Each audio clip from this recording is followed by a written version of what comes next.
प्रभू रामचंद्रांनी सांगितलं दोष तुमच्या बुद्धीचा नाहीये, पण ज्या जागेतून आपण आलो ना ती जागाच खराब होती, म्हणून खराब जागेतून येत असताना तुमच्या मनामध्ये खराब विचार आले. कळतंय का? म्हणजे जशी जागा खराब तसे विचार खराब. एक कथा आली, या कथेमध्ये एक चोर होता, 12 वर्ष चोरी केली, घरदार उभं केलं चोरी करून, आणि 12 वर्ष पूर्ण झाल्याच्या नंतर त्याच्या मनामध्ये विचार आला, अरे 12 वर्ष आपण चोरी करतोय, कोणाची बिशात झाली नाही आपल्याला पकडायची, ना पोलिसांनी पकडलं ना ज्याची चोरी केली त्या मालकाने पकडलं, किती देवाची श्रद्धा आहे माझ्यावरती. ही संधी साधली आणि बायकोला सांगितलं, ऐकलंस, आज गावातील ब्राह्मणाला बोलवून घे, त्याची सेवा कर, त्याचा पाहुणचार कर, आणि काहीतरी एक मानधन स्वरूपात त्याला बक्षीस म्हणून घे आणि त्याला जाऊ दे. का? कारण आपण 12 वर्ष चोरी करून मी तुझं पोट भरतोय, पण अजूनपर्यंत मला कोणीही पकडलेलं नाही. लक्षात घ्या. हे सांगत असताना परत त्याने सांगितलं की एकच ब्राह्मण बोलव, पंचपक्वान बनव, आणि त्याला कुठल्या ना कुठल्या स्वरूपात काहीतरी एखादं गिफ्ट स्वरूपात म्हणजे बक्षीस स्वरूपात काहीतरी दे. मी चाललो. कुठं? चोरी करायला. त्याचा धंदा काय होता? चोरी करणं. मी चाललो चोरी करायला. आणि तिने ब्राह्मणाला बोलवून घेतलं. ब्राह्मणाचं वय होतं 85. ब्राह्मण घरामध्ये आले, ब्राह्मणाचे पाय धुवून आतमध्ये घेतलं, त्याला खाली बसवलं, त्याची पूजा केली, पंचपक्वान वाढलं, 4 प्रकारच्या भाज्या चांदीच्या वाटीत. कशा? चांदीच्या 4 वाट्या घेतल्या, त्याच्या 4 प्रकारच्या भाज्या, चांदीचं ताट, त्याच्यामध्ये भात डाळ, चांदीचा पाणी प्यायला तांब्या, सगळं साहित्य कसलं? चांदीचं. त्या मातेने जेवायला वाढलं आणि आतमध्ये गेली. आणि आतमध्ये गेल्याच्या नंतर तिने सांगितलं, बाबा काही लागेल तर मागून घ्या. पण जेवत असताना बाबाच्या मनामध्ये विचार आला, यातली 1 वाटी मी नेली तर? कळतंय का? तांब्या न्यावा तर तांब्या काही खिशात बसणार नाही, ताट न्यावा तर ताट सुद्धा खिशात बसणार नाही. मग खिशात बसणारी एकच वस्तू आहे, काय? वाटी. जेवणाची गडबड केली, ती वाटी चोरायच्या नादामध्ये हा बाबा पटापटा जेवणाने परत कुठलाही पदार्थ नको असं सांगितलं. आणि तीच माता आतमध्ये गेल्याच्या नंतर त्याने ती वाटी धुतली आणि आपल्या खिशामध्ये भरली. त्या मातेने येऊन त्याचा पाहुणचार केला, काहीतरी मानधन दिलं आणि त्याला जाऊ दिलं. जाऊ दिल्याच्या नंतर तो बाहेर पडला आणि जात असताना त्याच्या मनामध्ये विचार आला, आज माझं वय किती? 85. आयुष्यामध्ये कोणाचा 1 रुपया सुद्धा मी खाल्ला नाही, 1 रुपया सुद्धा मी कोणाचा खाल्ला नाही. मग ही वाटी चोरायचं माझं मन झालंच कसं? म्हणून तो परत तिथून फिरला, बाहेर आला आणि तिला हाक मारलं, माते बाहेर ये.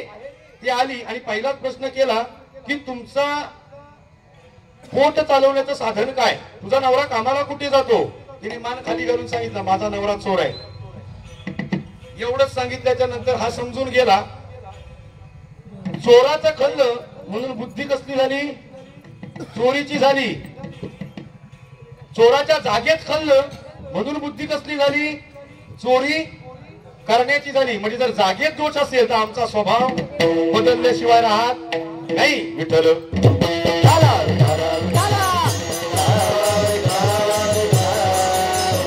महाराजांनी वर्णन करून सांगितलं की जीवनामध्ये जगत असताना अन्न वस्त्र निवारा हे आपल्या मूलभूत गरजा आहेत, आणि ह्या जीवनामध्ये आम्हाला अत्यावश्यकच आहे. म्हणजे आम्हाला राहण्यासाठी घर पाहिजे, पोटा पाण्यासाठी अन्न पाहिजे, आणि अंगभर कपडे पाहिजेत. ह्या आमच्या मूलभूत गरजा आहेत. ह्या गोष्टी आम्हाला हव्यातच. भले देवाचं नामस्मरण अनेक संतांनी सांगितलं, लागोनी या पाया विनवितो तुम्हाला करताही बोला.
तुकोबारायांनी वर्णन करून सांगितलं, लागोनी या पाया विनवितो तुम्हाला, कर टाळी बोला मुखी, नाम विठ्ठल विठ्ठल मना वेळोवेळा, हा सुख सोहळा स्वर्गी नाही.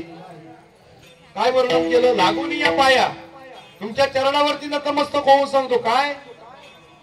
कर टाळी बोला मुखी नाम. पण जरी आम्ही नामस्मरणामध्ये पडलो, भक्तीमध्ये पडलो, तरी अन्न वस्त्र निवारा या आमच्या मूलभूत गरजा आहे. आणि या गोष्टी प्रथमतः आम्हाला पाहिजे, त्याच्यानंतर बाकी. कळतंय ना?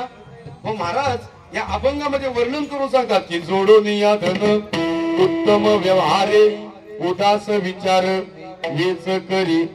या जीवनामध्ये जगत असताना आम्हाला याची गरज आहे. इथं कुठलाही एकही मनुष्य प्राणी नाहीये की त्याला याची गरज नाही. पण जीवनामध्ये जगत असताना कुठल्याही पद्धतीतला व्यवहार करा, पण कसा करा? उत्तम. कसा? उत्तम. म्हणजे सांगण्याचा मतितार्थ काय? तो ब्लॅक मनी नसावा, तो ब्लॅक मनी नसावा. आणि जर असेल तर महाराज यांचे कर्म धर्म संयोगानं आम्हाला भोग भोगावे लागतात. ऐका, महाराजांनी वर्णन करून सांगितलं की जोडून या धन उत्तम व्यवहारे, उदास विचार वेच करी. हा झाला धनाच्या संदर्भातला उदाहरण.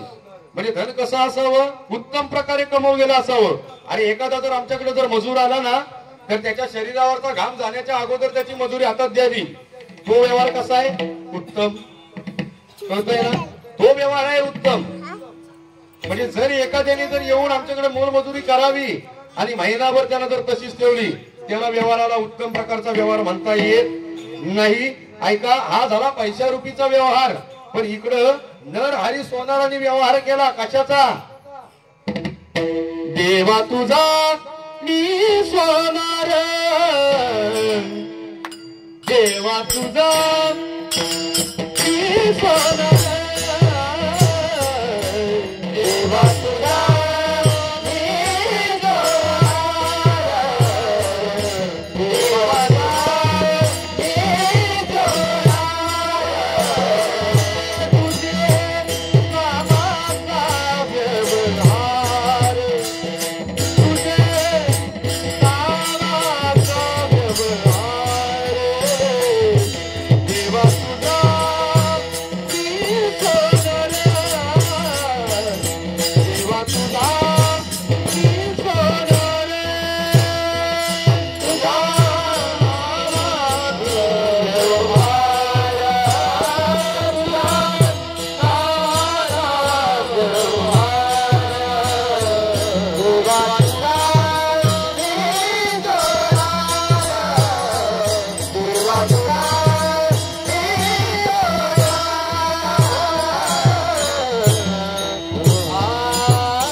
हरी सोनार म्हणजे काय सर्वसामान्य महाराज संत नव्हते ना.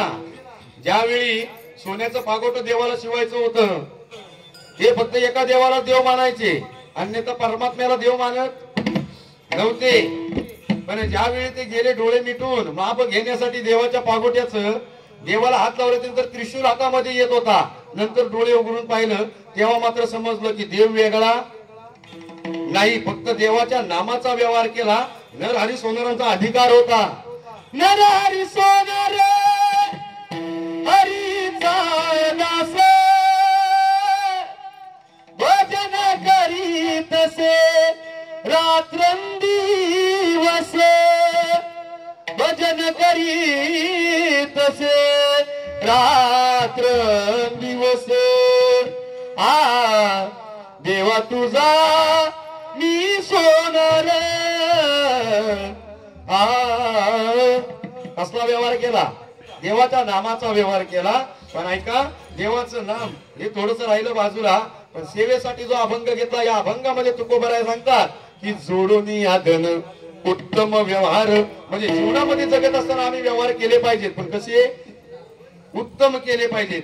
एखाद्या जर गोर गरीबाच्या जर पोटावरती जर आम्ही पाय दिला ना, तर त्या व्यवहाराला उत्तम म्हणता येत नाही. त्या व्यवहाराला उत्तम म्हणता येत नाही. आणि कितीही प्रयत्न करून जर आम्ही जर 10 रुपये कोणाचे जर लुबाडून घेतले ना, तर उद्या आमचे 10,000 कधी जातील सांगता येत नाही. करून पहा, म्हणजे येईल लक्षात. महाराज म्हणतात जैसे जाचे कर्म तैसे पळते तोडेश्वर. कळतंय ना? म्हणून जीवनामध्ये कसं जगावं याचं उत्तर महाराजांनी अभंगाच्या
उत्तम व्यवहारे उदास विचार विंस करी. ऐका, जीवनामध्ये जर आम्ही जर एखाद्याचं जर व्यवहार जर उत्तम प्रकारचं जर करून जर आम्ही धन कमवलंय ना तर त्याचा वापरही उदास मनाने करावा.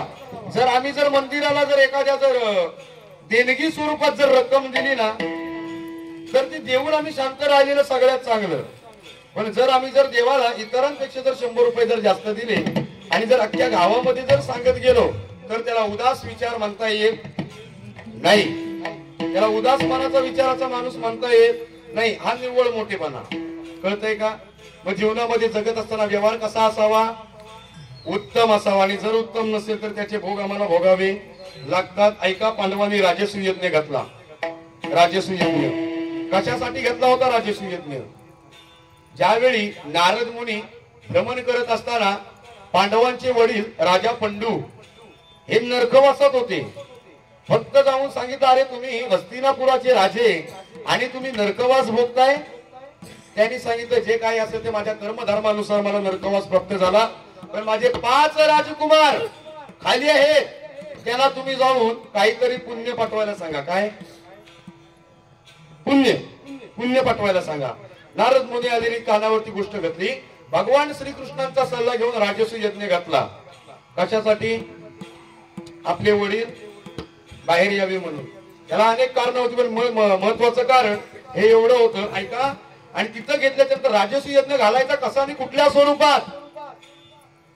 भगवान श्रीकृष्णाने सांगितलं, जर राजसूय यज्ञ घालायचा असेल तर या जगामध्ये राजे, या राजांवरती जाऊन तुम्ही त्यांचा पराभव करायचा आणि असेल तेवढं त्यांचं धनदौलत आणायचं आणि ब्राह्मणाला जेवण घालायचं. एकदाच नाही, महिनाभर रोज 1000 ब्राह्मण जेवत होते. राजसूय यज्ञ घातला आणि अवघ्या 6 महिन्यातच पांडवांवरती एवढी परिस्थिती आली. अहो भर हस्तिनापुरातून लाथ मारून पांडवांना हाकलून लावलं बाहेर.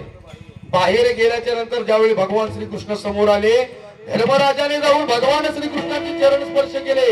म्हटलं देवा, मी युधिष्ठिर धर्मराजा, लोक मला आवडीने धर्मराजा म्हणतात आणि काय ही परिस्थिती माझ्यावरती आणून ठेवलीस. धर्मराजाने सांगितलं, पांडवांचा मोठा भाऊ धर्मराजा ऐका. हेच ऐकल्याच्या नंतर भगवान श्रीकृष्णाने सांगितलं, तुम्ही राजसूय यज्ञ घातलात. हो देवा, तुमच्याच सांगण्यावरून आम्ही राजसूय यज्ञ घातलेला. पत्रावळ्या देखील तुम्ही उचलल्यात राजसूय यज्ञामधल्या. होय, बरं आणलेलं मग धन कुठून आणलं? तर त्याचं काय आहे देवा, 4 माझ्या भावांना इकडे तिकडे पाठवून संपूर्ण राजांचा पराभव करून त्यांचं धन एकत्र आणायला सांगितलं आणि मग त्याचा राजसूय यज्ञ घातला. बर, त्या राजाने तुमचं काय वाईट केलं होतं? काहीच नाही. मग काहीच कारण नसताना ते राजे, अनेक राजे मरण पावले. होय, त्यांच्या बायका विधवा झाल्या. होय, मुलं पोरकी झाली. होय, कारण काय? काहीच नाही. म्हणजे ह्याच्या मागे फक्त तुम्ही काय केलं? स्वतःचा स्वार्थ साधला. व्यवहार उत्तम झाला का? नाही, व्यवहार उत्तम झाला नाही. म्हणून भर 6 महिन्यातच पांडवांना राज्यातून हाकलून दिलं गेलं. त्याचा भोग पांडवांना तिथं भोगावा लागला. जीवनाला गती मिळाली नाही, कारण त्यांनी व्यवहार चांगल्या पद्धतीतलाच केलेला नव्हता. विठ्ठल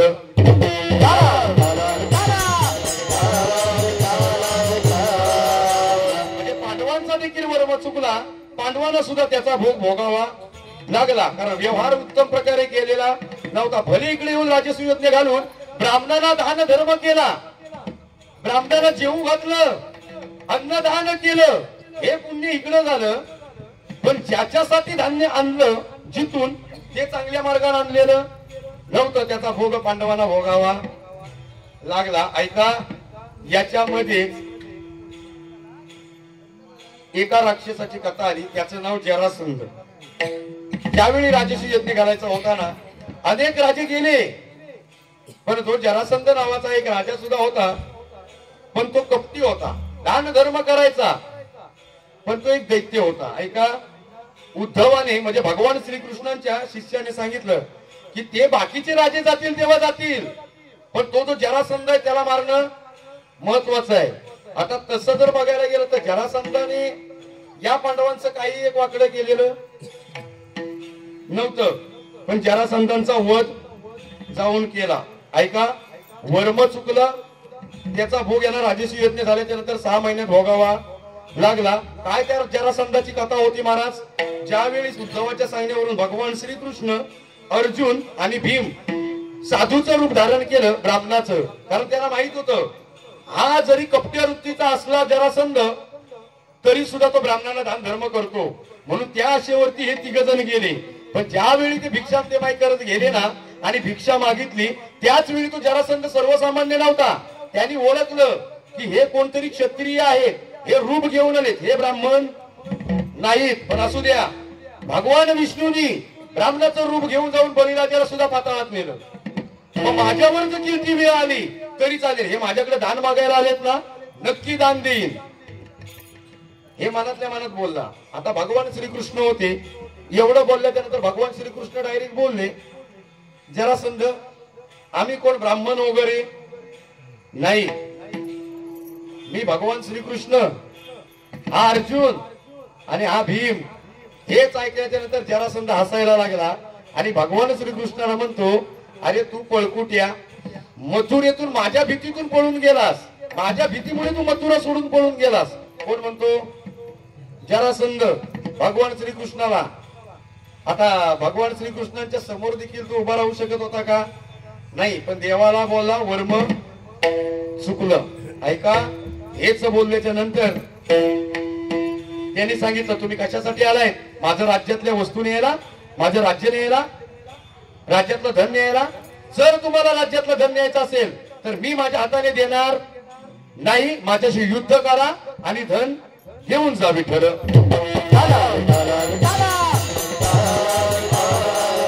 माझ्याशी युद्ध करा आणि हे धन घेऊन जा. पण जर तुझ्या बाबतीत बोलायचं तर माझ्या भीतीने तू मथुरा सोडून पळून गेलास, तू काय माझ्याशी युद्ध करू शकत नाहीस. अर्जुनाचं म्हणशील तर अर्जुन माझ्यापेक्षा लहान आहे, तो सुद्धा माझ्याशी युद्ध करू शकत नाही. पण भीमाचं म्हणशील, भीम माझ्या ताकदीशी एकरूप होऊ शकतो. त्यांनी जर माझ्याशी युद्ध जर केला तर माझं जेवढं आहे तेवढं धन तुम्ही घेऊन जा. आणि युद्ध झालं. तब्बल 27 दिवस युद्ध झालं. 27व्या दिवशी रात्री, आता ही युद्ध करायची आणि रात्री एकत्र जेवायला बसायचे. हा म्हणायचा मीच जिंकणार, तो म्हणायचा मीच जिंकणार.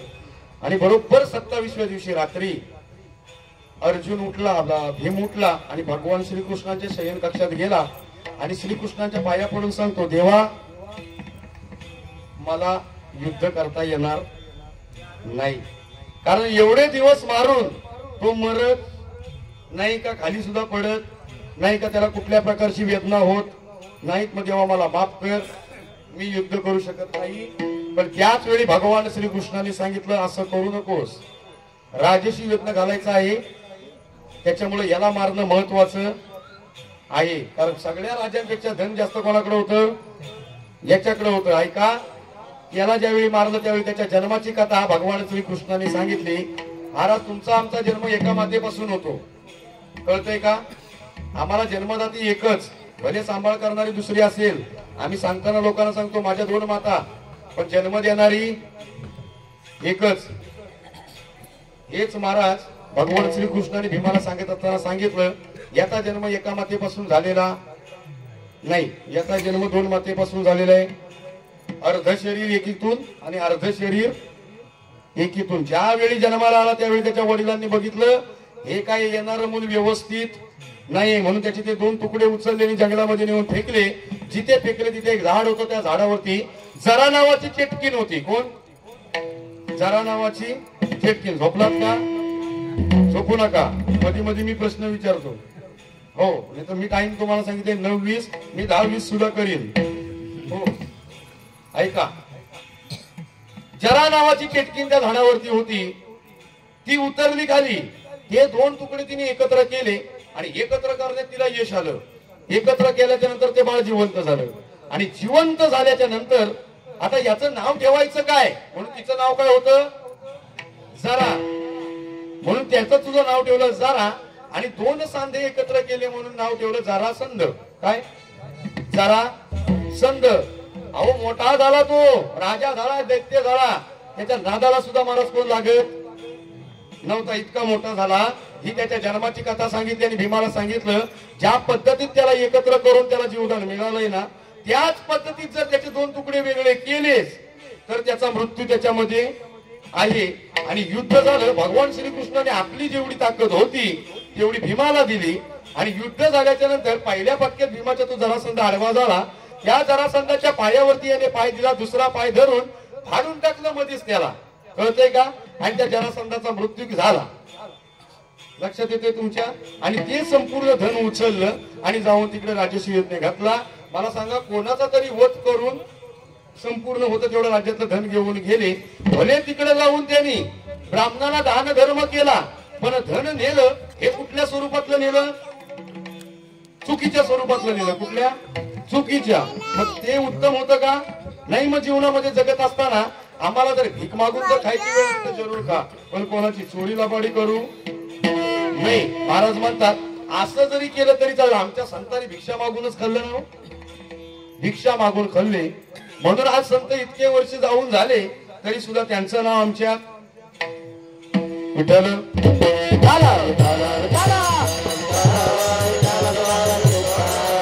जीवनामध्ये जगत असताना व्यवहार कुठल्या पद्धतीचा पाहिजे? उत्तम पद्धतीचा पाहिजे. ऐका, जीवनामध्ये जगल्याच्या नंतर आम्ही जगत असताना जर एखादा जर व्यवहार जर उलट्या पद्धतीचा केला ना, लोक आम्हाला चांगली म्हणतील का? हो, नाही म्हणणार. लोक आम्हाला चांगली म्हणणार नाही. भले मग आम्ही कष्ट करून खाऊ किंवा आणखीन कुठल्या पद्धतीत मोल मजुरी करून खाऊ, आम्हाला लोक हसणार नाहीत. पण जर एखाद्याच्या जर पोटावर पाय देऊन जर आम्ही जर खातोय ना, तर हे आम्हाला पचणार देखील नाही. विठ्ठल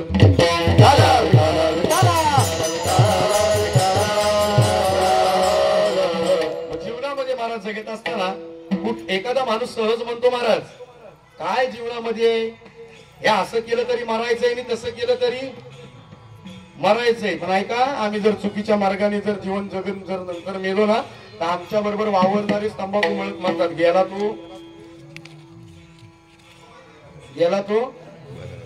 बरं झालं. कळतंय का? प्रत्येक जर आम्ही जर जीवनामध्ये येऊन जर एखादी गोष्ट चांगली केली ना तर कमीत कमी आमची पंचक्रोशी तरी आमच्यासाठी रडते. या आम्ही कमवलेली कीर्ती आहे. याचं उत्तर सुद्धा तुकोबाने यांनी सांगितलं. तुका म्हणे हे कळ मरणेची उत्तमची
म्हणून इतके वर्ष जाऊन झाले तरी ते आमच्यात आहेत.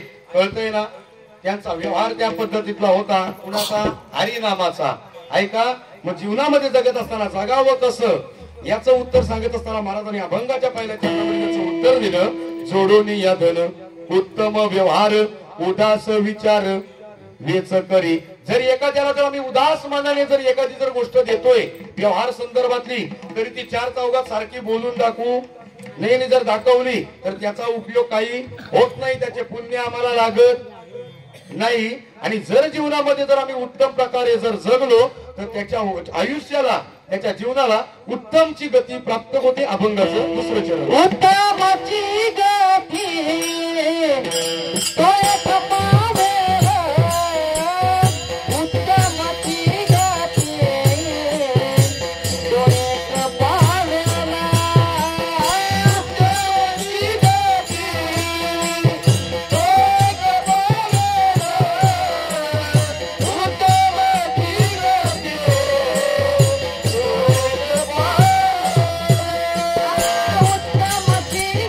Yeah.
उत्तमाची गती तो एक पावेल उत्तम भोगील जीवकाने. पण कोण?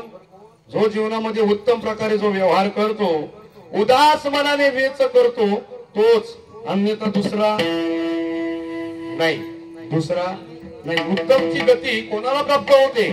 जीवनामध्ये जो उत्तम प्रकारचे व्यवहार करतो त्यालाच. महाराज म्हणतात मग जीवनामध्ये जर उत्तमाची जर गती जर प्राप्त करून घ्यायची असेल तर मग अजून तुम्ही कराल काय? तर पर उपकारी नेने परनिंदा पर स्त्रिया सदा बहिणी माया. म्हणजे काय हो? आमच्यावर जर एखाद्याने जर उपकार केले ना तर त्याचे उपकार कुठल्या ना कुठल्या स्वरूपात आम्ही परत करण्याचा प्रयत्न करावा. पण आमचं उलट आहे. आम्हाला जर महाराज शेजारच्याला अडचण आली ना तर आम्ही त्याची मदत नाही, पण त्याच्या जर दुःख जर चालले तर त्याच्यामध्ये आम्ही आनंद लुटतो. कळतंय ना? उत्तमाची गती अशाला प्राप्त होऊ शकत नाही. लक्षात घ्या, परोपकार म्हणजे नक्की काय?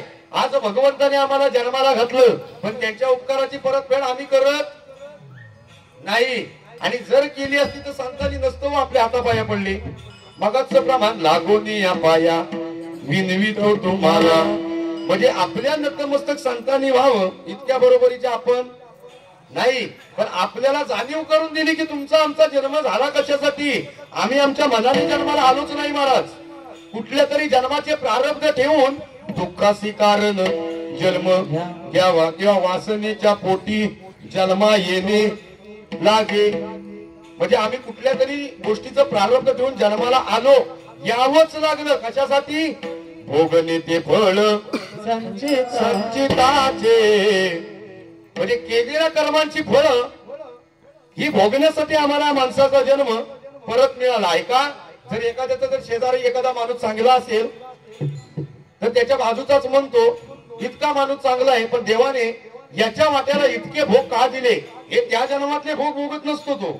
कळतंय ना? अनेक संत जन्माला आले, अनेक राजे जन्माला आले, पण त्या राजाने पूर्वजन्माचं प्रारब्ध ठेवून दुसऱ्या जन्मात येऊन त्याचा भोग भोगला. साधं आणि सिंपल जर उदाहरण द्यायचं झालं ना, ऐका. आज आम्ही परशुराम भूमीमध्ये जन्माला आलेलो आहोत. याच परशुराम भूमीमध्ये जन्माला आलो ना आम्ही, त्याच परशुरामाने आपल्या वडिलांचे वचन पाळण्यासाठी, पितृवचन सेवापती, त्याच पित्याचं वचन पाळण्यासाठी आईची मुंडकी उडवली. आईला मारून टाकलं. कळतंय का? मारून टाकलं. वडिलांनी खुश होऊन सांगितलं काय हवं ते माग. त्यांनी सांगितलं जशी मी माझ्या आईला मारली तशी मला आई माझी परत जिवंत करून पाहिजे. प्रारब्ध ठेवून त्यांच्या वडिलांनी सांगितलं 13 दिवस मी जिवंत करू शकत नाही, 14व्या दिवशी जिवंत करेन. मग तोपर्यंत या बॉडीचं करायचं काय हे तू बघ. उचललं बॉडीला आणि तेलामध्ये टाकलं. कशात? हा, कशा? ऐकायला येते ना? बोलत चला. कशात? तेलामध्ये टाकलं. किती दिवस? 13 रात्र. आणि 14व्या दिवशी बाहेर काढली आणि आईला जिवंत केली. तीच आई पुढच्या जन्मीची झाली कैकई. आणि कैकईच्या सांगण्यावरून हेच परशुराम पुढच्या जन्मीचे राम झाले. आणि कैकईच्या सांगण्यावरून प्रभू रामचंद्रांना वनवास किती दिवस भोगावा लागला? 14 किती वर्ष? माहिती आहे ना? वर्ष. म्हणजे इकडे बॉडी किती दिवस ठेवली? दिवस. 13 दिवस. 14व्या दिवशी बाहेर काढली आणि तिकडे वनवास किती वर्षाचा भोगला? वर्षाचा. म्हणजे इकडे दिवस आणि तिकडं वर्ष. व्याजासहित परतफेड जैसे जाचे कर्म तैसे फळ दे तो रे ईश्वर. म्हणजे देवाने सुद्धा भोग त्यांच्या वाटेला सुटलेले नाही. तुमचं आमचं काय? काहीच नाही महाराज. इथं जर आम्ही जर भोग भोगतोय ना, हा जन्म आमचा झाला कशासाठी? भोग भोगण्यासाठी झाला. म्हणजे आम्ही जन्माला आलो हे आम्ही आमच्या मनाने जन्माला आलो नाही. आम्हाला यावंच लागलंय जन्माला. कशासाठी? कुठल्या तरी जन्माचं प्रारब्ध ठेवून, कुठल्या तरी जन्माचे भोग भोगण्यासाठी. अनेक राजे जन्माला आले पण त्यांचा सुद्धा जन्म निव्वळ त्याच्यासाठी झाला. कर्मे राम वनवासा गेला. कर्मे दशरथ वियोगी. ऐका, दशरथाने सुद्धा काय केलं होतं? दशरथ राजा म्हणजे प्रभू रामचंद्रांचे वडील. ज्यावेळी श्रावण बाळाला भान लागला ना, आता तो काही मुद्दाम मारलेला नव्हता. त्या ब्राह्मण पुत्रावधुनी शोकाकुल झाले रुमणी. तो वदला का अंत तुझा साव मी पापी श्रावण बाळ. कळतंय ना, जुन्या काळी कविता होत्या. ऐका, तोच पाणी मारला श्रावण बाळाला लागला, पण श्रावण बाळाचे आई वडील अंध होते. तिथे दशरथ राजा पाणी घेऊन गेल्याच्या नंतर काही बोले ना, फक्त पाणी पुढे केलं, पाणी हातामध्ये घेतलं. बाळा आलास? हा एक नाही दोन. आता हा आलाच नव्हता ना श्रावण बाळ.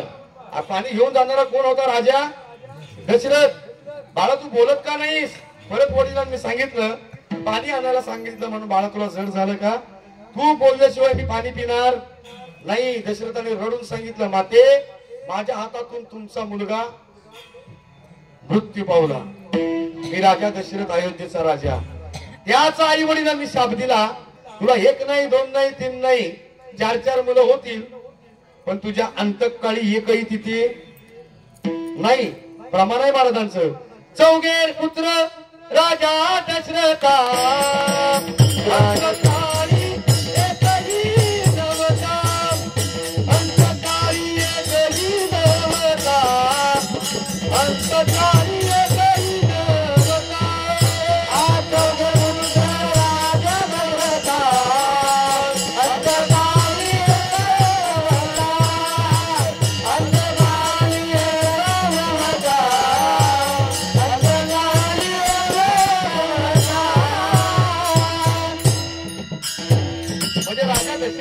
भोग सुटलेले नाहीत. मग आमचा जन्म झाला हा आमच्या मनाने जन्म झाला नाही.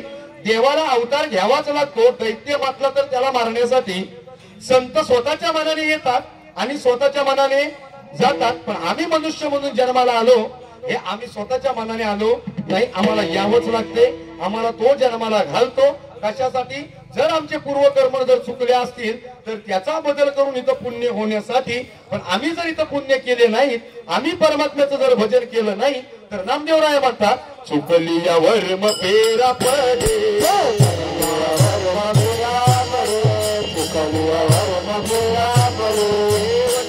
पाळी देवा मनुष्य जन्म, देवा मनुष्य जन्म,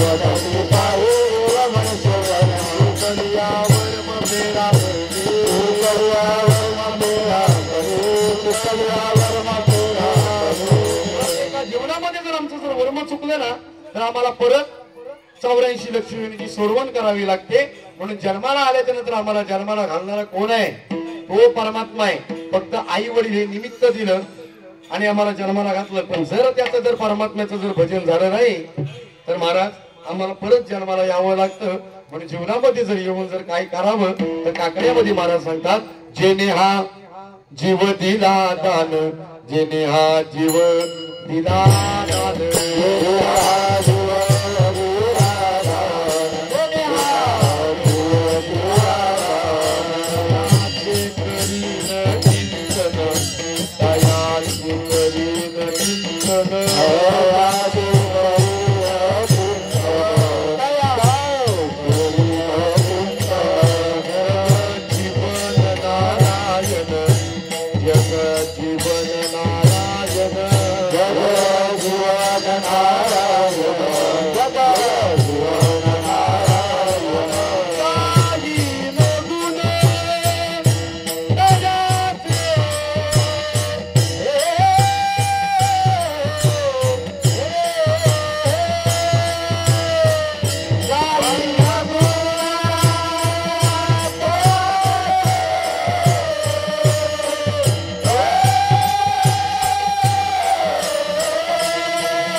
केला दान तयाचे करीन चिंतन जगजीवन नारायण गायीन गुण तयाचे कोणाचे उभा या भिवरीच्या गिरी.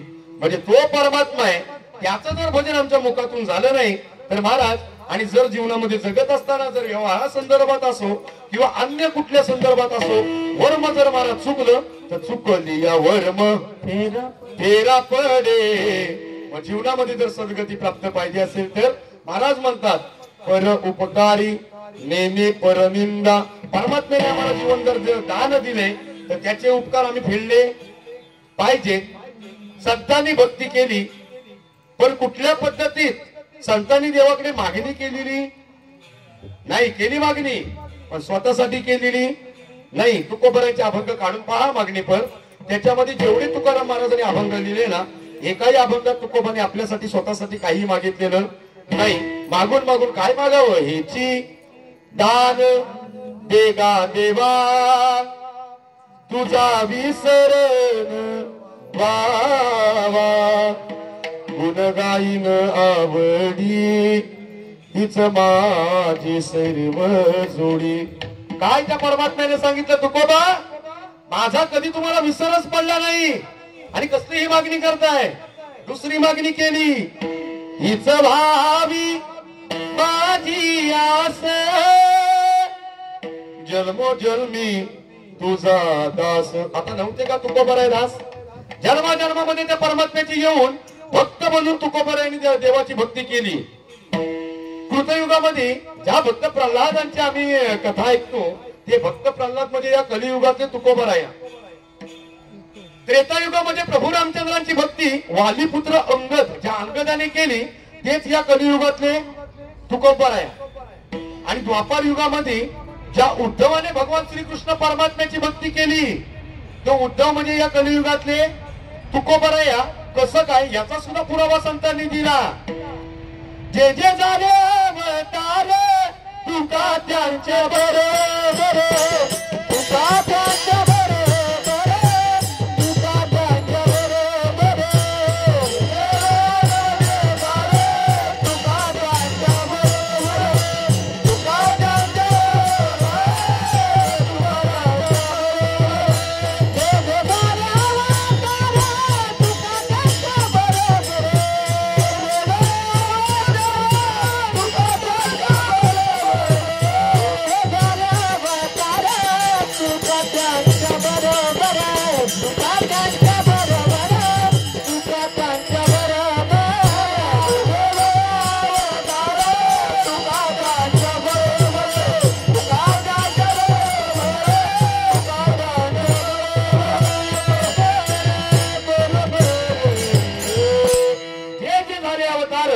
तुका त्यांच्या बरोबर. अरे कृतयुग का आठवून पहा, याच कृतयुगामध्ये भक्त प्रल्हाद जन्माला आले ना, अहो आम्ही जर परमार्थ करतोय तर आम्हाला गावाने आडवं येणं नवल नाही, वाडीने आडवं येणं सुद्धा नवल नाही. कारण जिथं परमात्मा चालतो तिथं कुठं तरी कळतंय ना महाराज असतात.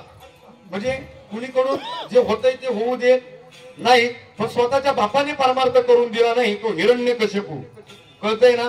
भक्त प्रल्हादांचा वडील कोण होते? भक्त प्रल्हाद एका राक्षस कुळामध्ये जन्माला आलेले, पण येऊन परमात्म्याची भक्ती केली, नारायण नामाचा जप ठेवला, परमात्म्याचं नामस्मरण केलं. पण ते हिरण्यकशिपूला आवडत नव्हतं. पण आपला जर भक्त संकटात आहे तर त्याला परमात्म्याने येऊनच सोडवलंय. कळतंय का. नाथ महाराजांचा अभंग आहे, प्रल्हाद कारणे हरिनामाचा छंद तिने परमानंद प्रगटला. कळतंय ना. तिने परमानंद प्रगटला. ऐका, भक्त येऊन भक्ती केली हिरण्यकशिपूला म्हणजे स्वतःच्या बापाला हे मान्य नव्हतं. अहो तपश्चर्या करून ब्रह्मदेवाची प्राप्ती करून घेतली. आणि ज्यावेळी ब्रह्मदेव आले त्याच ब्रह्मदेवाकडे मागणी केली, देवा मला अमर कर. काय मागणी होती? अमर कर. ब्रह्मदेवाने सांगितलं, ऐक, ही मागणी सोडून तुला कुठलं पण मी काही पण देत नाही. ही मागणी देऊ शकत नाही, कारण मी ब्रह्मदेव असलो तरी मी सुद्धा कधीतरी मरतो आणि परत जिवंत माझ्या जागी दुसरा ब्रह्मदेव येऊन उभा राहतो. त्याच्यामुळे मी काही ही तुला मागणी देऊ शकत नाही, कारण त्याला माहित होतं याला जर अमरत्व केलं तर हा माझ्या भक्ताला नामस्मरण करून देणार नाही. उपकार सांगतोय परोपकार. अहो संत महाराज जन्माला आले ना, त्याच संतांनी देवावरती उपकार केले नामस्मरण करून, मग त्यांच्या उपकाराची परतफेड भगवंत करायला पाहत होता, पण कुठल्याही प्रकारची मागणी संतांनी केली नाही. म्हणून त्याच भक्ताच्या घरी येऊन परमात्मा येऊन राबत होता. निळा म्हणे देव राबे त्यांच्या घरी, दत्त चोपदारी करीत कन्या चंदन उगाडोने करी. म्हणजे आपला भक्त संकटात पडला ना, तर त्याच्या मदतीला आपल्यावर केलेलं भक्तीचं कर्ज फेडण्यासाठी, परोपकार करण्यासाठी परमात्मा भक्ताच्या घरी येऊन राबत होता. भक्त प्रल्हादाने भक्ती करत असताना हिरण्यकशिपू जिथे तिथे आडव्यात जायचा, पण त्याला भक्ती करून देत नव्हता. पण ज्यावेळी अमरत्व मागितलं ना, ब्रह्मदेवाने सांगितलं देणार नाही. मग देवा मी दुसरे वरदान मागीन, अनेक मागीन, ते द्यावे लागतील. हे वरदान सोडून तू किती पण वरदान माग, मी तुला देईन, पण हे वरदान देणार नाही. काय त्या हिरण्यकशिपूने महाराज वरदान मागावे, देवा मला मरण दिवसा नको, रात्री नको, तथास्तु. देवा मला मरण वरती हवेत नको, जमिनीवर नको, तथास्तु. देवा मला मरण राजदरबारात नको, राजदरबाराच्या बाहेर नको, तथास्तु. देवा मला मरण प्राण्याकडून नको, मानवाकडून नको, धनवाकडून नको, तथास्तु.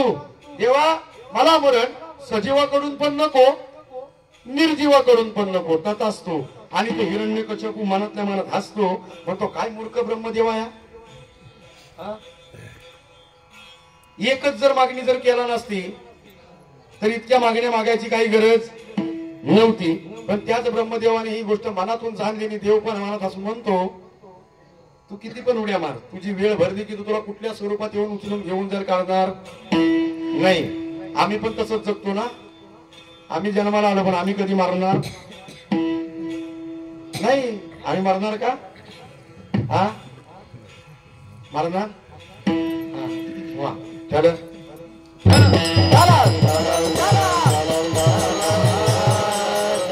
ज्यावेळी आपला भक्त संकटामध्ये अडकला, कोण? प्रल्हाद. भक्त प्रल्हाद कारणे हरिनामाचा छंद, तिने परमानंद प्रगटला. एवढ्यात परमानंद प्रगटले. ऐका काय मागणी होती, देवा मला मरण दिवसा नको आणि रात्री नको, सायंकाळची वेळ पकडली. म्हणजे धड त्याला आम्ही दिवस पण म्हणू शकत नाही आणि रात्र पण म्हणू शकत नाही, ज्यांना आम्ही तिनसान म्हणतो, ती वेळ पकडली. दुसरी मागणी होती, मला मरण हवेत नको आणि जमिनीवर पण नको, म्हणून पाय फोल्ड केला आणि पायावरती आडवं घेतलं. तिसरी मागणी होती, राज दरबारात पण नको, राज दरबाराच्या बाहेर पण नको. मग त्यातला मधला पॉइंट कुठला? उंबेरटा. त्या उंबेरट्यावर घेतलं. चौथी मागणी होती, प्राण्याकडून नको, मानवाकडून नको, दानवाकडून नको, म्हणून मानेच्या वरती प्राण्याचं मुंडक म्हणजे सिंहाचं मुंडक आणि मानेच्या खाली नरसिंह, नरसिंहाचा अवतार धारण केला. आणि शेवटची मागणी होती, सजीवाकडून पण नको आणि निर्जीवाकडून पण नको. ऐका, हाताची नख वाढवली आणि या नकाने भक्त प्रल्हादांसमोर त्या हिरण्यकशिपूला म्हणजे आपल्या स्वतःच्या बापाला टार टार टार फाडून टाकलं. कशाने? नकाने. नक सजीव का निर्जीव? द्या पटकन उत्तर. हा सजीव का निर्जीव? काय ते मोठ्यानं बोला, याकडून बोला, मोठ्यानं बोला. सजीव का निर्जीव? त्यांना सजीव पण म्हणता येणार नाही आणि निर्जीव पण म्हणता येणार नाही. आम्ही जर कापली ना तर आम्हाला वेदना होत नाही, आणि नाही कापली तर 8 दिवसात भली मोठी वाढल्याशिवाय ती राहत नाही. नक्की सजीव का निर्जीव? त्यांना सजीव पण म्हणता येणार नाही आणि निर्जीव पण म्हणता येणार नाही. वर्म चुकला. भक्त प्रल्हादांना नामस्मरण करून देत नव्हता. पण महाराज इकडं भक्त प्रल्हादासारखा जर बाप, भक्त प्रल्हादाला जर हिरण्यकशिपू सारखा बाप असेल तर भक्त प्रल्हादांसमोर हिरण्यकशिपूला भगवंताने येऊन फाडून टाकलं. नाही आली नाही. इकडं आम्ही एकीकडे म्हणतो आई वडील सर्वत्र काशी, तेने न जावे तीर्थाशी. म्हणजे आमचे जर आई वडील आमच्या बरोबर आहेत ना तर आम्हाला कुठलंही तीर्थक्षेत्र करायची गरज नाही. कुठे शोधिसी रामेश्वर कुठे शोधिसी काशी हृदयातील भगवंत राहिला हृदयातून उपाशी कुठे शोधिसी रामेश्वर. आम्हाला कुठं जाण्याची गरज नाही हे आम्ही कुणाला सांगतो तुम्हाला सांगतो. कुठून इथून म्हणजे जिथं आमचे आई वडील आमच्या बरोबर आहेत आम्हाला कुठलंही तीर्थक्षेत्र करायची गरज नाही. पण हिरण्यकश्यपू सारखा बाप आणि कैकई सारखे आई ज्याच्या पदरात आहे त्यांनी त्यांचा विचार करू नाही. विठ्ठल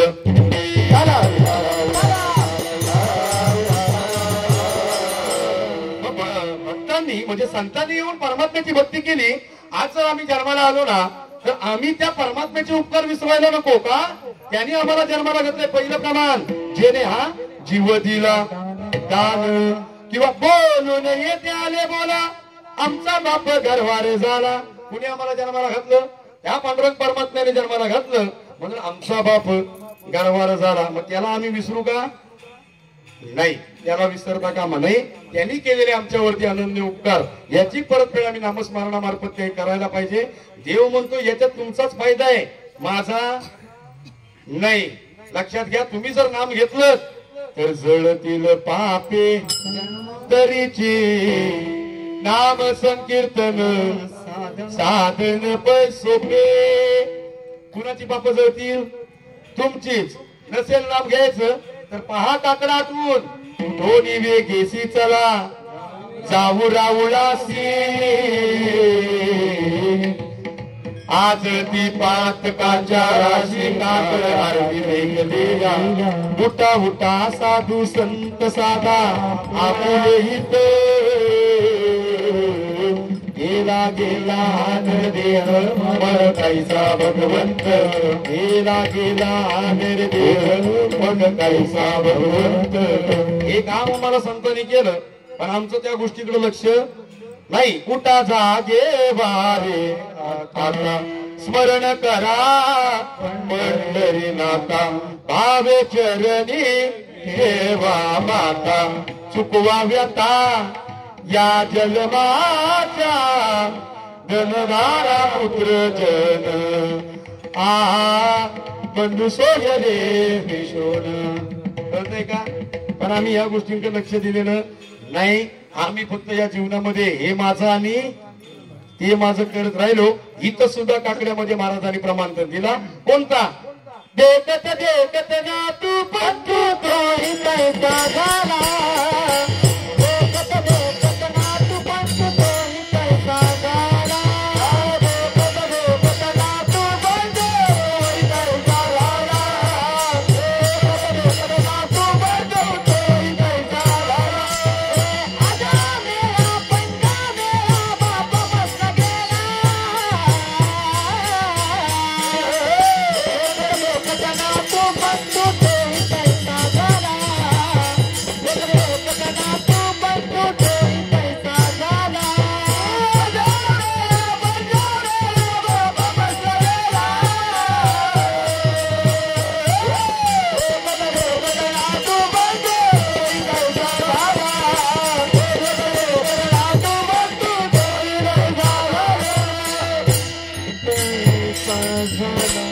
आजा गेला पंजा मेला बाप मसना गेला देखत देखत ना तू पण तोही पैसा झाला. मामचं स्थान उठा उठा जागा पाठी वय आले मोठे पंढरी वाचोनी तुझला ठाव नाही कोठे. उठा जागा उठा जागा उठा जागा रे बाई नो जागा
संतांनी जागवायचं केलं ते कशासाठी? फक्त आम्हाला ज्याने जीव दान दिलाय ना त्याचं भजन करण्यासाठी. पण आम्ही तिकडे जास्त गेलो नाही. इकडं महाराजांनी सांगितलं पर उपकारी नेले परनिंदा आणि परस्त्रिया सदा बहिणी माया. जीवनामध्ये जगत असताना जीच माया आम्ही आईवर आणि आमच्या बहिणीवर दाखवतो तेवढीच माया परस्त्रिया सदा बहिणी माया. आणि जर त्याच्या बाबतीत जर आमची जर काही चूक झाली त्याचा सुद्धा भोग आम्हाला भोगावा लागतो. गौतम ऋषीने अहिल्या देवीची कथा काढून पहा. हेच गौतम ऋषी साधे भक्त नव्हते, परमात्म्याची खूप मोठी भक्ती केली होती. आणि अहिल्या देवी एक सौंदर्यवान रूपवान स्त्री होती. पण तिच्याच सौंदर्यवानाचा फायदा उचलून तिच्या वडिलांनी एक पण केला, या पृथ्वीला जो कोण पहिला प्रदक्षिणा मारून येईल त्याच्याशी तिचं लग्न लावून देईल. सगळे देव देवता उतरले, त्याच्यामध्ये इंद्र सुद्धा होता. आणि हे प्रदक्षिणा मारण्यासाठी गेले. असं म्हणतात कामधेनू गाईला पृथ्वीचा अवतार कोण? गाय. आणि या व्यायलेल्या गाईला प्रदक्षिणा मारल्याच्या नंतर आम्हाला पृथ्वी प्रदक्षिणा मारलेल्याचं फळ मिळतं. पण ती गाय गावठी असावी. कशी? कामधेनू, हॉस्टेल नाही. कळतंय ना? हा, ऐका. गौतम ऋषींना हा विषय सुद्धा माहित नव्हता. स्नान करून बाहेर आले. व्यायलेल्या अवस्थेत गाय पुढे तिची पूजा केली, तिला प्रदक्षिणा मारली. आता गायीला प्रदक्षिणा मारली म्हणजे पृथ्वीला प्रदक्षिणा मारल्याचं फळ हेच पाहून अहिल्या देवीचे वडील अहिल्या देवीला घेऊन आले. तिथं दोघांचं लग्न लावलं. इंद्रदेवाला त्या गोष्टीचा राग आला. अरे पृथ्वीला प्रदक्षिणा मारण्यासाठी आम्ही भ्रमण केलं आणि फक्त गायीला प्रदक्षिणा मारली तर तुम्ही तुमच्या मुलीचा हात देऊन टाकला. एवढंच केलं आणि मनामध्ये पण केला की ह्याचा भोग एक ना एक दिवस घ्यायचा. इंद्राची पत्नी शची असताना देखील त्याच्या मनामध्ये घाणेरडा विचार आला. लक्षात घ्या, ज्यावेळी लग्न झाल्याच्या नंतर अहिल्या देवी आणि गौतम ऋषी स्नान करायला नदीवरती गेले. तिथे गेल्याच्या नंतर गौतम ऋषीने सांगितलं, अहिल्ये तू पुढे जा, मी तुझ्या मागून थोड्या वेळात येतो. ती पुढे गेली आणि हीच संधी साधून इंद्रदेवाने गौतम ऋषींचं रूप धारण केलं आणि तिथं गेला आणि पतिव्रता धर्माचं पालन करायला सांगितलं आणि नको त्यावेळी त्या गोष्टीचा भोग घेतला. पण तिच्या स्वरूपात काय झालं की हे माझे पतीच आहेत, कारण रूपच तसं धारण केलं होतं. पण ज्यावेळी खरोखरचे गौतम ऋषी आले दरवाजा ठोकला ना त्यावेळी ह्याचा मूळ अवतार धारण झाला, मूळ रूप धारण झालं. आणि म्हणा लागली, अरे इथनं माझे पती आता आतमध्ये याच्या आधी तोंड काळ कर, नाही तर ते आले तर तुला सोडणार नाहीत. ऐका, दरवाजा उघडला. गौतम ऋषीने प्रकार समोर पाहिला. इंद्राला तर भोग दिलाच, इंद्राला त्याचा शाप दिलाच आणि त्याचा भोग तो इंद्र भोगत होता. पण अहिल्याला सुद्धा शाप दिला. ऐका, अहिल्याला सांगितलं भूलोकामध्ये जाऊन शिळा बनून पडशील. कोण? शिळा. शिळा म्हणजे दगड. पण तिने सांगितलं ह्याच्यात माझी चुकी काय? अहो तो तुमचं रूप घेऊन आला. पण त्याच्यावर सुद्धा त्यांनी उत्तर दिलं. शेवटचं वाक्य काय बोललीस? माझे पती यायच्या तोंड काळ कर, ते जर आले तर तुला सोडणार नाहीत. म्हणजे जर मला जर काय यातलं कळालं नसतं तर ही गोष्ट माझ्यापासून लपून राहिली असती. तिला शाप दिला. ज्यावेळी त्रेतायुगामध्ये प्रभू रामचंद्रांच्या चरणाची धूळ त्या शिळेवरती उडाली त्यावेळी तिचा उद्धार झाला. तो भाग वेगळा. पण इंद्राला परस्त्रिय धर्माचं पालन न केल्यामुळे त्याचा सुद्धा भोग त्या इंद्र देवाला सुद्धा भोगावा लागला. मग तो भोग आमच्या वाट्याला येऊ नये म्हणून परस्त्रिया साधा बहिणी माया विठोबा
अस विचारे वेंच करी उत्तमची गती तो एक पावेल उत्तम भोगील जीव कानी विठ्ठला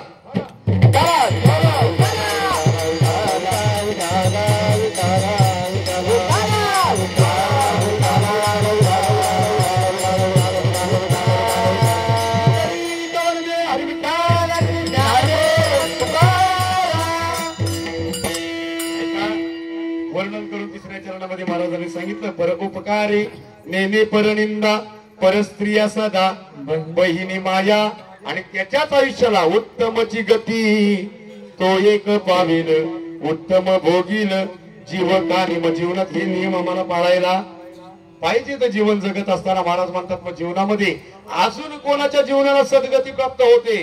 भूतदया गायी पशूंचे पालन तानेल्या जीवन वना माझी. भूतदया गायी पशूंचे पालन म्हणजे जो गायीचं संरक्षण करतो त्याच्या जीवनाला सद्गती प्राप्त होते.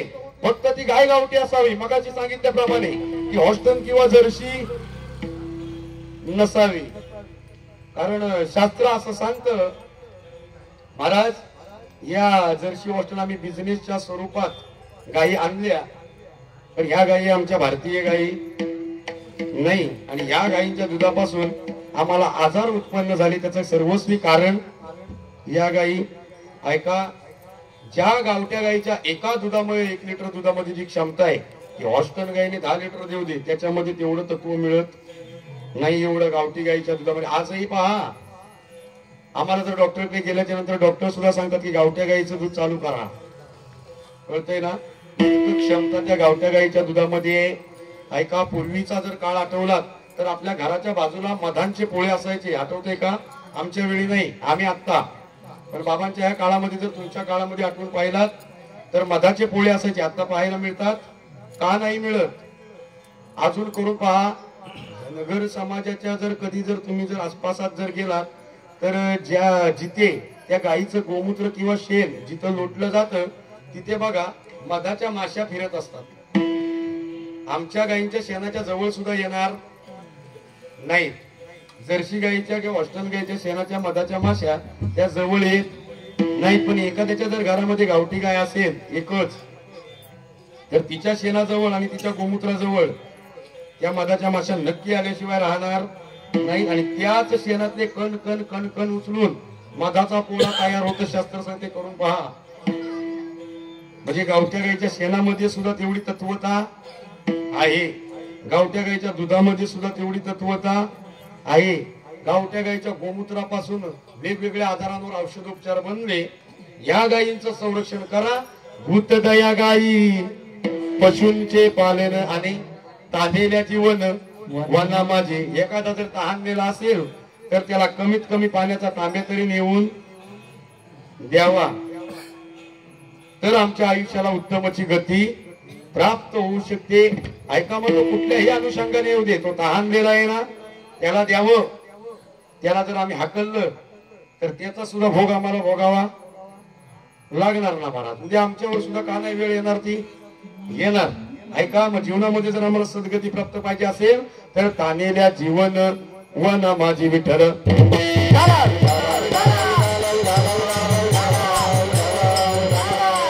महाराजांनी सांगितलं शांती रूप नव्हे कोणाचा वाईट वाढवी महत्व वडिलांचे. ऐका ना जर आमच्या जर जीवनामध्ये जर आमची जर भांडण तंटा जर झाले ना आणि जर आम्ही त्याच्या जर तोंडाला तोंड दिलं आणि जर भांडणाचा जर वादविवाद केला तर त्याचे परिणाम दुष्परिणाम अनेक होतील. पण ह्याच्यात आमचाच व्हॅल्यू कमी होऊन जातो. आम्हाला कळत नाही. अरे देऊ दे एखाद्याने दिल्या तर शिव्या देईल आणि शांत बसेल. पण जर त्याने आम्हाला शिवी दिली ना तर त्याची परतफेड आम्ही केल्याशिवाय राहत नाही. त्याची परतफेड आम्ही केल्याशिवाय राहत नाही. ह्याच्यात आमची किंमत कमी झाली. ऐका आमची तुम्हाला गोष्ट सांगतो. या जर आता जर बसलेल्या जागी जर माझ्या येऊन जर कोणी कानपाडामध्ये मारली ना तर मी शांत बसेन का नाही. जरी मी आता नाही मारू शकलो तरी कधी ना कधी याचा बदला घ्यायचा मी प्रयत्न करणार. किंमत कोणाची कमी माझी कमी.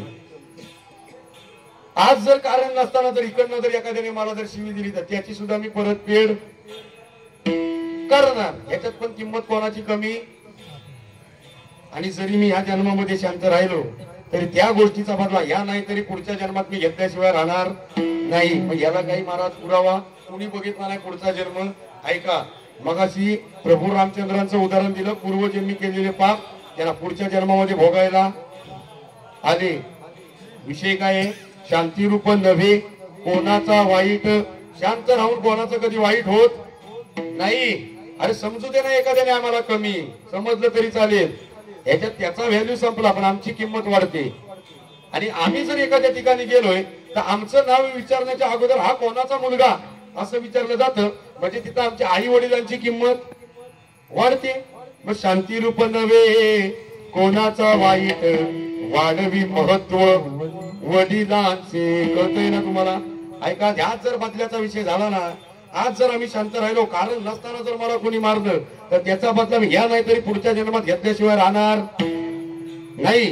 कसं? ऐका, सजना वारकऱ्याची महाराज एक कथा आली. या सजना वारकऱ्याच्या कथामध्ये हा सजना वारकरी सर्वसामान्य भक्त नव्हता. पंधरवड्याची एकादश करायचा महाराज. पंधरवड्याची एकादश पंढरपूरला जाऊन परमात्म्याला येऊन भेटून यायचा. एक दिवशी जायला उशीर झाला. एका गावामध्ये गेल्याच्या नंतर काळोख झाला म्हणून त्यांनी एका झाडाखाली निवासस्थान करण्याचं ठरवलं आणि तिथे राहिला. एका महात्म्याने पाहिलं. त्याने सांगितलं, बाबा तुम्ही वारकरी आहात? होय. मग तुम्ही असं कुठेतरी झोपण्यापेक्षा माझ्या घरामध्ये चला, रात्री पाहुणचार करू, उद्या सकाळी उठून तुम्ही जा. आता ठीक आहे म्हटलं, तर रात्रीची वेळ आहे, आपल्याला आसरा मिळतोय तर आपण जावं याचा विचार केला. आणि महाराज तोच सजना वारकरी त्या महात्म्याबरोबर त्याच्या घरी गेला. पाहुणचार झाला, जेवण खावण झालं. आणि पूर्वी जुन्या काळी जुनी घरं होती, पडवी, ओटी, मजगर होती का?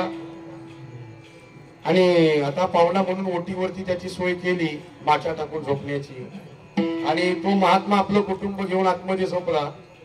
झोपल्याच्या नंतर मध्यरात्रीच्या वेळी त्याची पत्नी उठली. ती सुद्धा सौंदर्यवान देखणी होती. ती उठली आणि वारकऱ्याच्या येऊन बाजूला बसली. कालांतराने त्या वारकऱ्याला जाग आली आणि त्याने प्रश्न केला, माते तू इथं करतेस काय?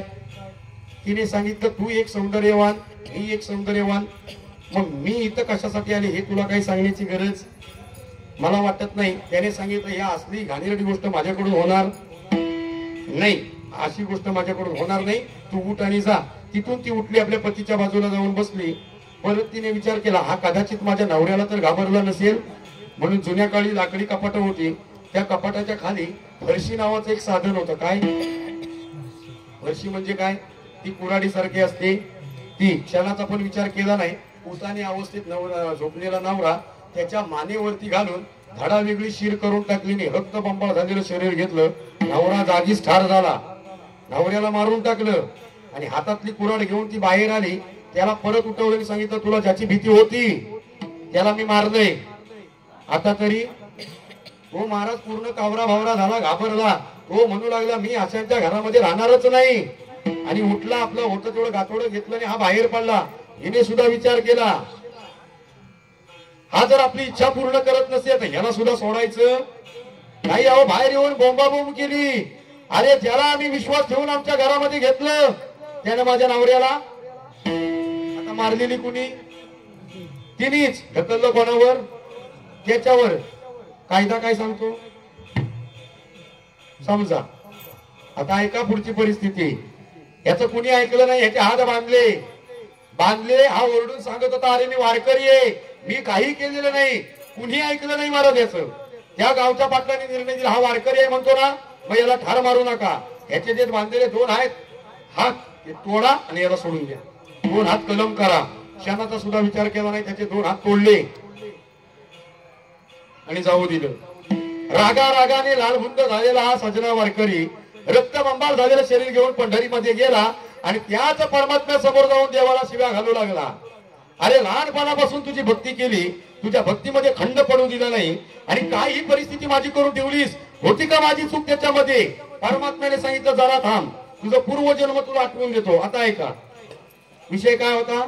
या जर जन्मामध्ये आम्हाला जर कोणी मारलं तर त्याची आम्ही परतफेड केल्याशिवाय राहत नाही. पण शांती रूप नव्हे कोणाचा वाईट वाढवी महत्व वडिलांचे.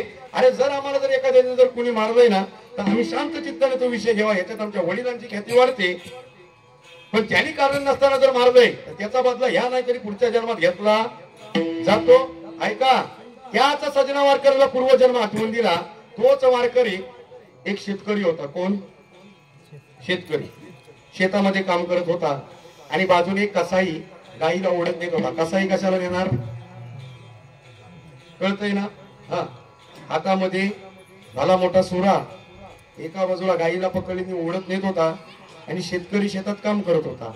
गाय हातामधून सुटली आणि कुठं गेली हे त्या कसायाला कळलं नाही. हातामध्ये सुरा घेऊन धावत धावत गेला. त्याच वेळी तो शेतकरी तिथं काम करताना पाहिलं आणि त्याला विचारलं, म्हटलं दादा इकडे गाय गेली का?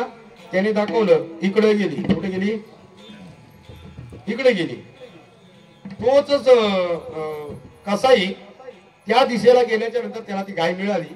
गायीला ओढत आणलं आणि त्या शेतकऱ्याच्या समोर तिच्यावरती वार करून गायीला मारून टाकलं. कळलं?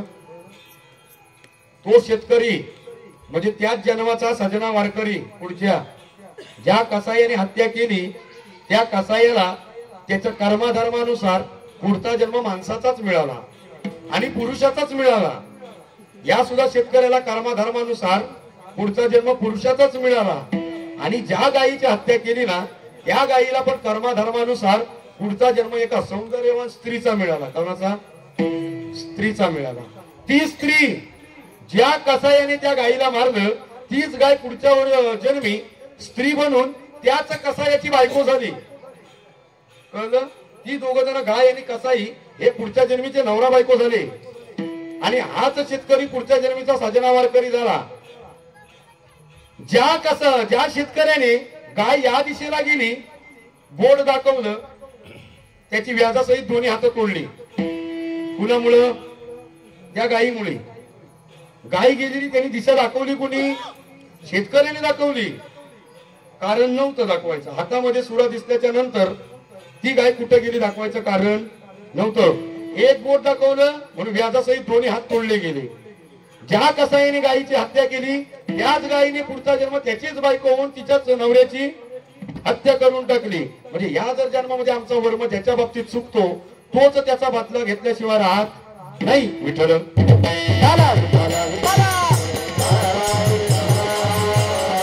शांती रूप नव्हे कोणाचा वाईट वाढवी महत्व वडिलांचे. मग जर आमचा जर वाद तंटा जर एकादशी झाला ना तर आम्ही शांत चित्ताने तो वाद मिटवावा आणि शांत राहावं. याच्यात आमच्या वडिलांची ख्याती वाढते. आणि संतांनी तेच केलं. संतांना का कमी त्रास दिला का? लोकांनी कमी दिला नाही. कुठल्याही संताचा बायोडाटा काढून पहा. या तुकोबरायांना बाबळीच्या काठीने मारलं, गाढवावरून धिंड काढली. त्याच दुश्मनाने शेवटला वर्णन केलं. तुकिता तुलदेसी ब्रह्म तुकासी आले मनोनी रामेश्वर चरणी मस्तक ठेविले आरती तुकारामा स्वामी सद्गुरुधाम सच्चिता नंदमूर्ती पाय दाखवी आमा. कळतंय का? अहो संतांना किती त्रास दिला. या तुकोबऱ्यांबरोबर 14 टाळकरी होते. त्याच्यामध्ये एक गायक होता. त्या गायकाला सुद्धा तुकोबऱ्यांचा राग यायचा. पण करायचं काय? नवऱ्यासमोर तिचं काय चालत नव्हतं म्हणून नवऱ्याला तिने गोड बोलून घेतलं आणि नवऱ्याला सांगितलं, काय तुमचे गुरु म्हणतात जगद्गुरु जगद्गुरु, या त्यांना एक दिवस घेऊन माझ्या हाताने पाहुणचार करू दे. आता नवरा सुद्धा खुश झाला. घेऊन आला. घेऊन आल्याच्या नंतर तुकोबऱ्याने सांगितलं, तुम्ही परसात त्या दगडावरती बसा, माझ्या हाताने तुम्हाला आंघोळी घालायचे. आंघोळी घालण्यासाठी ती गेली आणि महाराज आंदण आलेलं गरम गरम पाणी तिच्यावर त्या तुकोबांवर ओतलं. पण तुकोबारांनी कुठल्या प्रकारे तिच्यावरती ओरडणं किंवा भांडणं ह्या गोष्टी केल्या नाही. परमात्म्याचा दावा केला. काय? जळे माझी काया लागला वनवा दावरे केशवा माय बाप. या परमात्म्याला बोलवलं.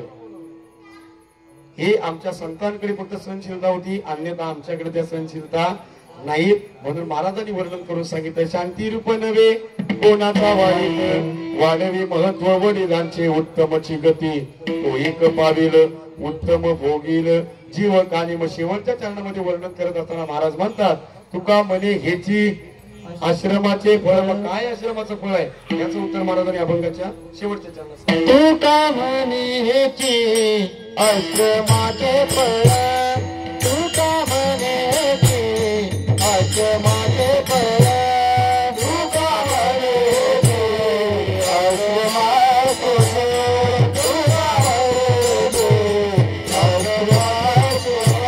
तुका म्हणे हेची आश्रमाचे फळ, तुका म्हणे हेची आश्रमाचे फळ.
म्हणे हेचे आश्रमाचे फळ परमपद बळ वैराग्याचे. काय आश्रमाचे फळ? दुसऱ्यांसाठी जगतो तो वैष्णव म्हणून महाराज जन्माला आला, त्याच्यामध्ये आमचे संत महाराज जन्माला आले आणि हेच आश्रमाचं फळ आहे, दुसऱ्यासाठी जगणं. आम्ही जगतो, आमच्यासाठी जगतो. आमच्यासाठी जगून काय होणार? फार तर फार आम्ही मोठे होऊ, पण जे दुसऱ्यासाठी जगले ते आज अजरामर झाले.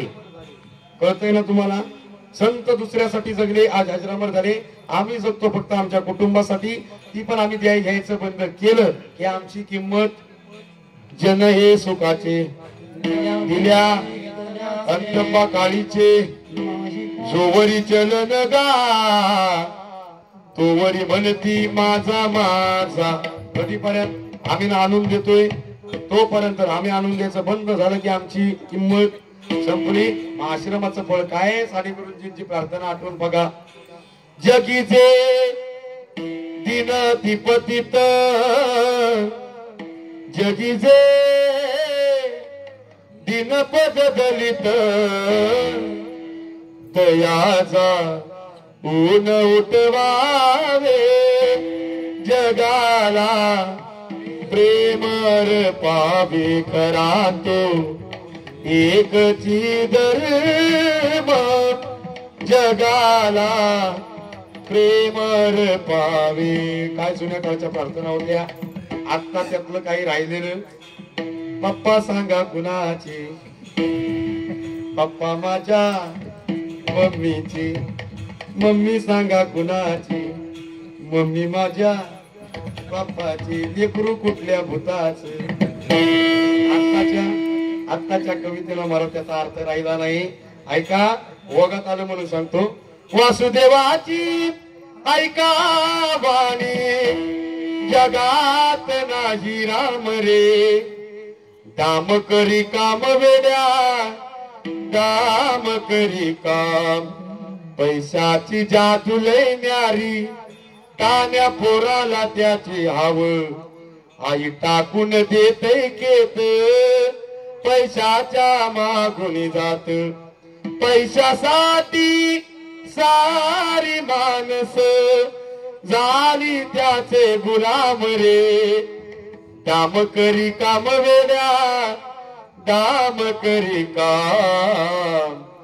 दाम करी काम वेड्या, दाम करी काम.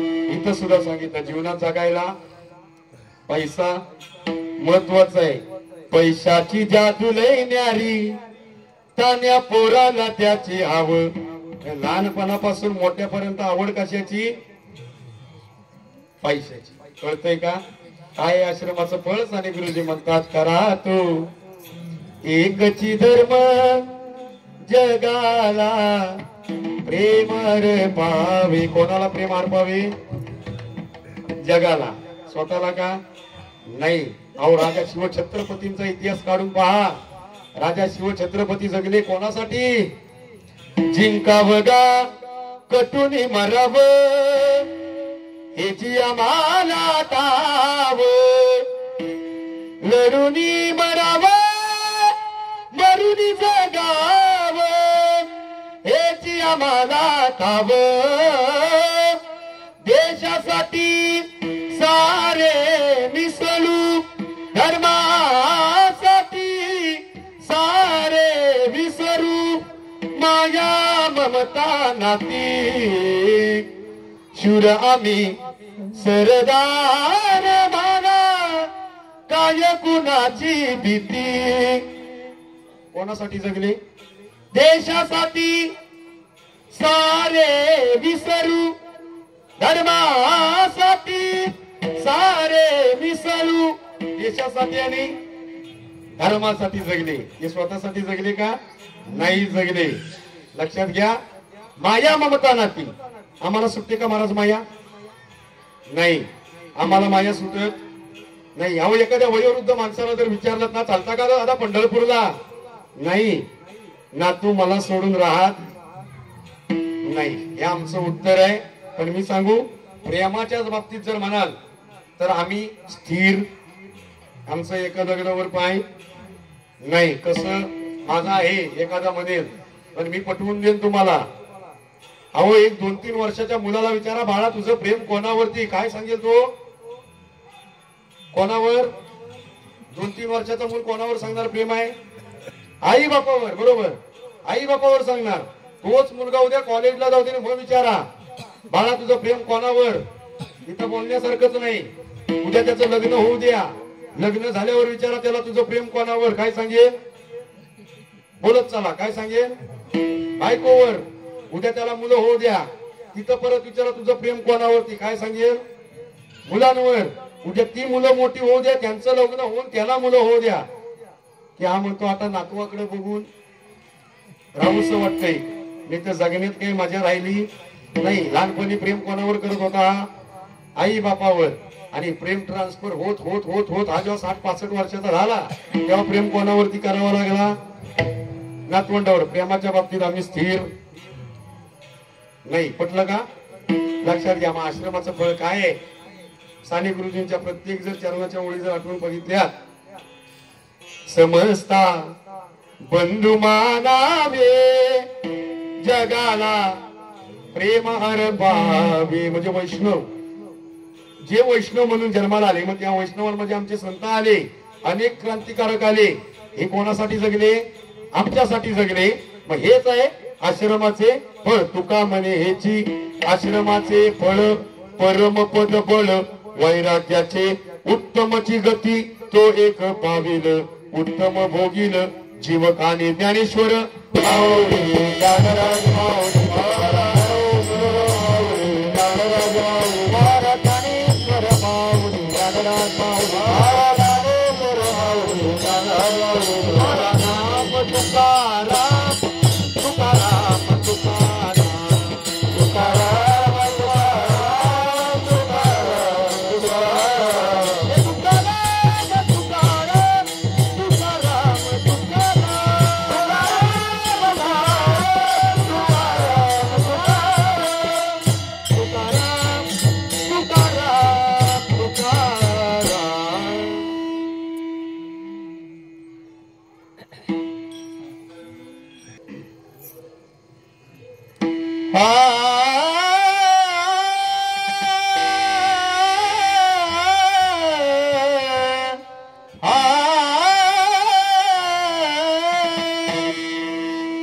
तुका म्हणे आश्रमाचे पण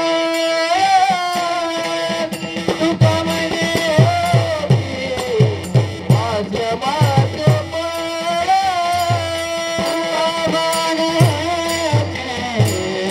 आश्रमाचे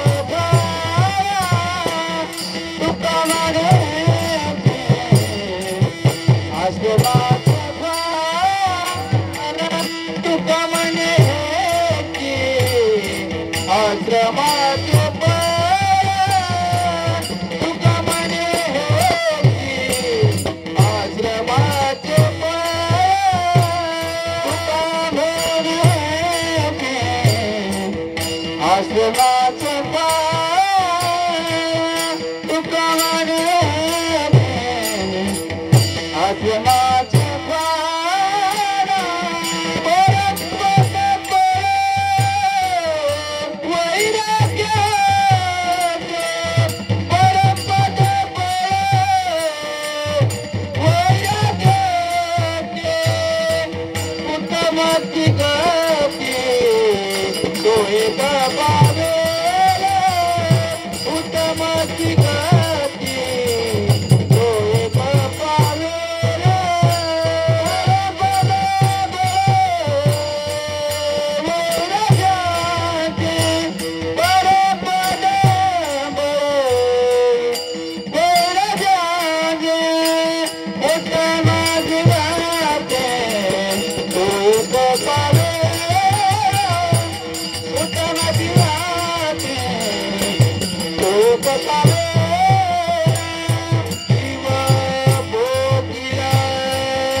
भोगील उत्तम भोगील जीवकानी जीवकानी जीवकानी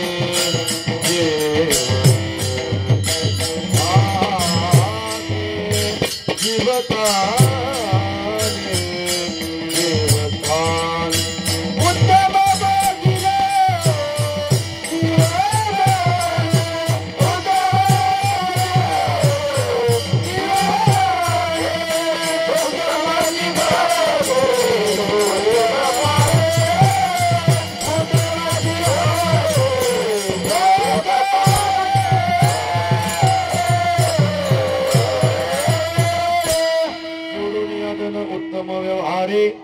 उदास विचार वेंच करी उत्तमची गती तो एक पावेल उत्तम भोगील जीवकानी पर उपकारी नेने परनिंदा परस्त्रिया सदा बहिणी माया भूत दया गायी पशूंचे पालन तानेल्या जीवन वना माझे शांती रूप नवे कोणाचा वाईट वाढवी महत्व वडिलांचे तुका म्हणेची आश्रमाचे फळ परमपद बळ वैराग्याचे उत्तमची गती तो एक पावेल उत्तम भोगील जीवकानी झालेली सेवा ईश्वर चरणी प्रस्थापित करून ज्यांच्या वास्तुशांती निमित्ताने आजचा हा कार्यक्रम माझ्यासारख्या अल्पज्ञानी व्यक्तीच्या खात्यामध्ये आला ते आमचे परम मित्र असणारे योगेश महाराज साळवे इकडे त्यांचे वडील यशवंत महाराज साळवे संपूर्ण टाळकरी गायकवृंद मृदुंगाचार्य आणि समस्त जमलेले ग्रामस्थ संपूर्ण श्रोतेजन तुम्ही ऐकणारे चांगला होतात म्हणून मी 10 मिनिटं जरा जास्त घेतली त्याबद्दल दिलगिरी व्यक्त करतो झालेली सेवा ईश्वर चरणी प्रस्थापित करून सेवेला स्वल्प विराम जय विठ्ठल जय